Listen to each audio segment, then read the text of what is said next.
And hello, this is Mike.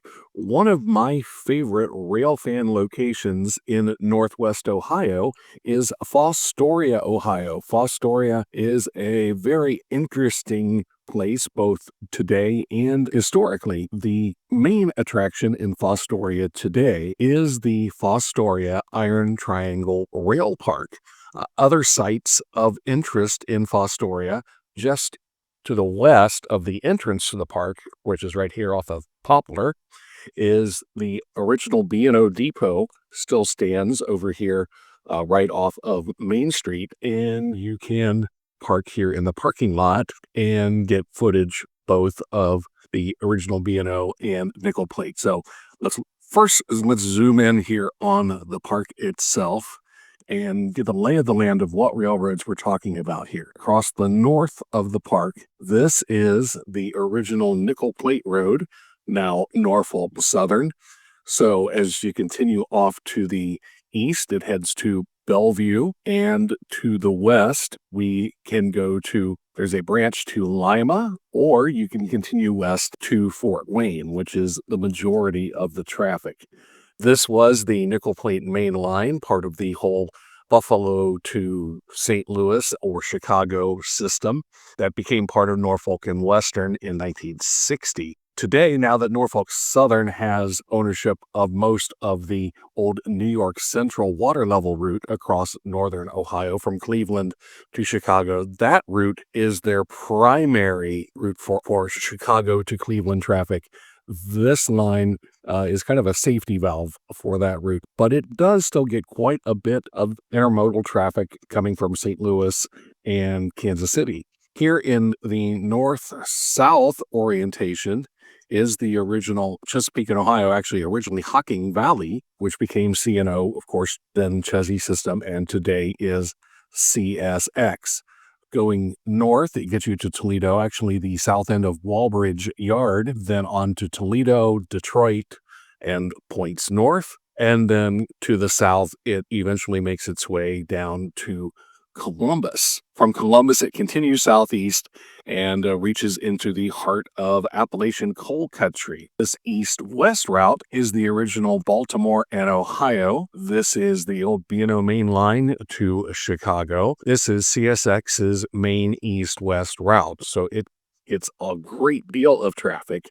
And you can also see with the various connecting tracks from the old B&O and C&O, trains can come from any direction to any direction here at this central point in Fostoria.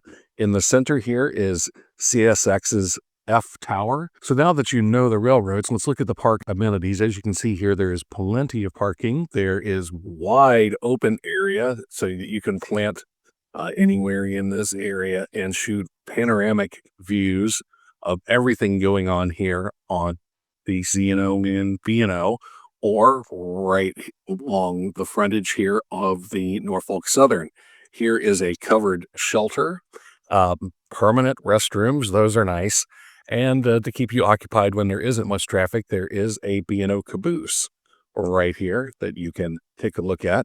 Also at the shelter, you can hear scanner activity for the area continuously broadcast.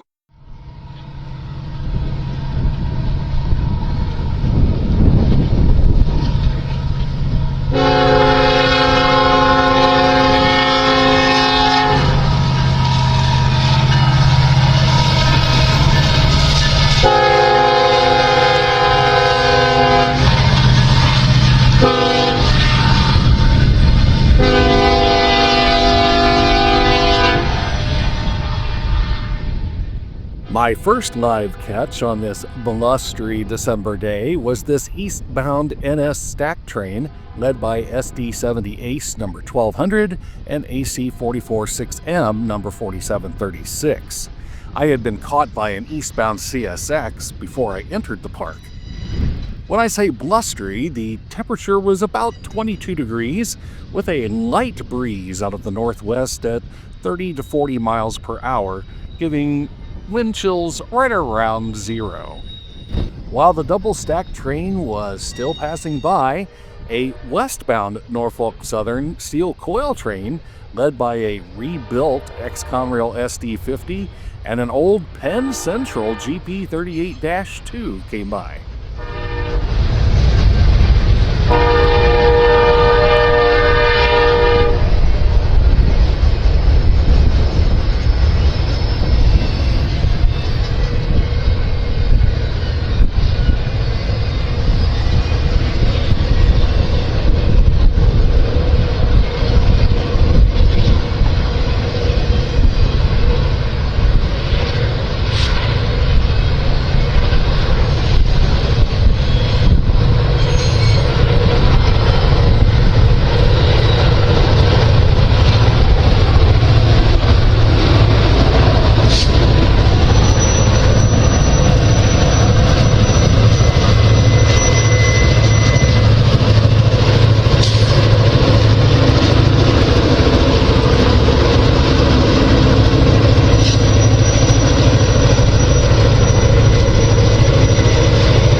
Also on this day, there was maintenance being done on the diamond at the B&O and nickel plate, which restricted train speeds to 15 miles an hour at the head end.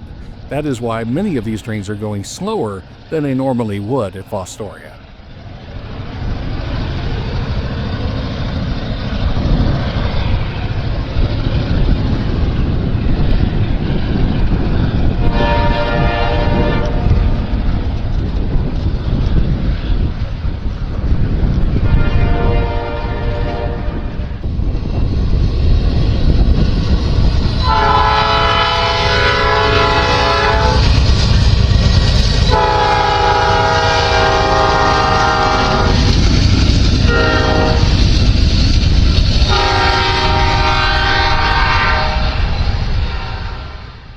My next surprise was this trainload of export diesel locomotives being pulled by CW40-9 number 9935. You just never know what you're going to see at trackside.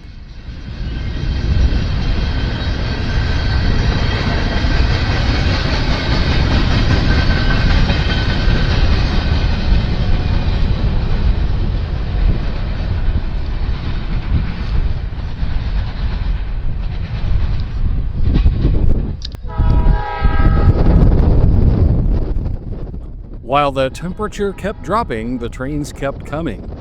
Before this NS trio of AC44C6Ms led this stack train westbound, I missed a CSX eastbound because the camera literally froze.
The camera did work, however, for this westbound CSX Coke Express, led by a pair of CW44 ACs.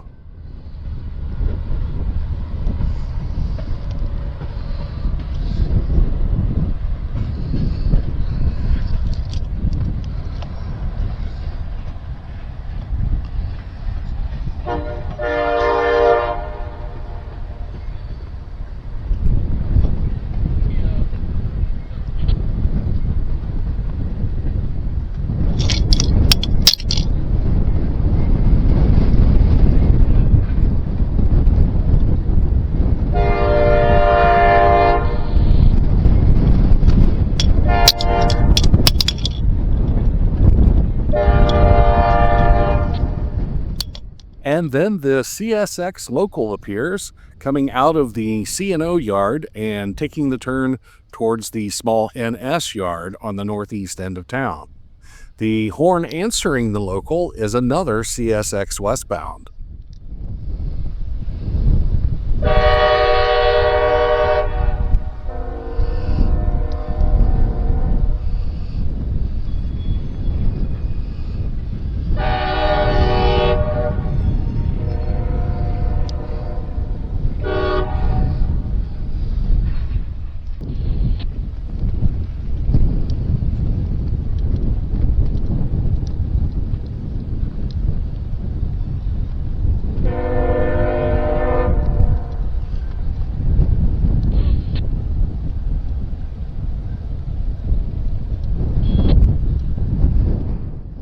Unfortunately, it was becoming too dark to zoom properly as this eastbound CSX took the turn to the C&O heading south, led by a CSX GE and a Canadian Pacific GE with a Kansas City Southern SD70 Ace as the DPU.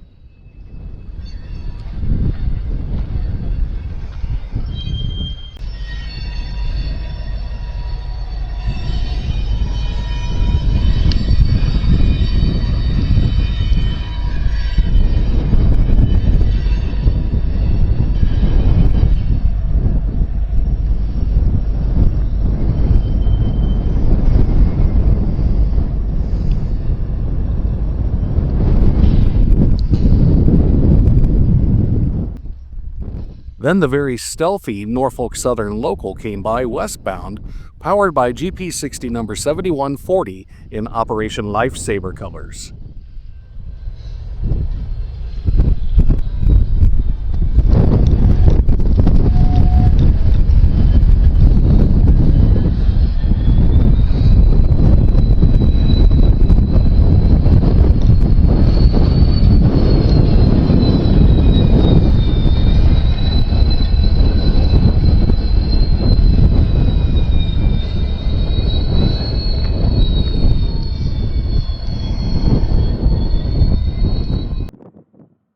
Another eastbound NS stack train, led by a pair of ES44 ACs, came by just before my battery failed.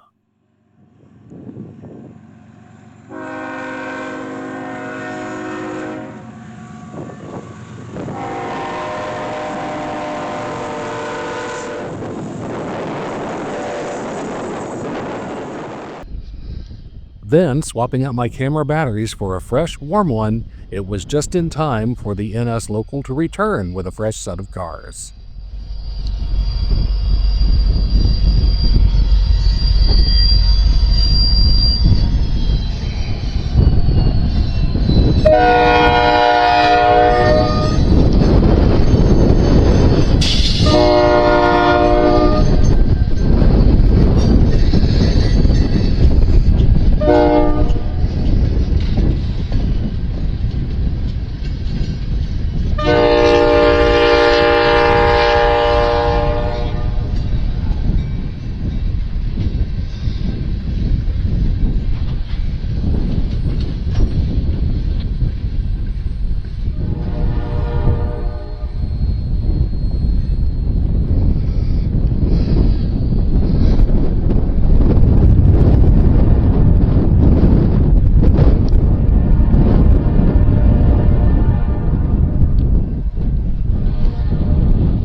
This CSX train was headed westbound on the B&O and now turns to northbound on the C&O. These auto racks are led by ES44 ACH number 3071.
Next, it was more Norfolk Southern with a westbound manifest led by SD70 Ace number 1179 and ES44 AC number 8023.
This CSX train heading south on the C&O to west on the B&O will wrap around almost 290 degrees around the park, led by ES44DC number 5235 and SD70 Mac number 4718, and a friendly conductor.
This time, a CSX stack train follows the same route, led by AC44CW number 104, still sporting its as-delivered scheme from 1995. Trailing it is ES44DC number 5234, delivered a decade later.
With the slow order on the diamond removed, this eastbound CSX tank train hit the railroad park at full track speed. Led by ES44AC-H, number 3078, CM44AC, number 7561, GP40-2, number 6901, XCNO, and GP38-3, number 2062, and ex-Conrail.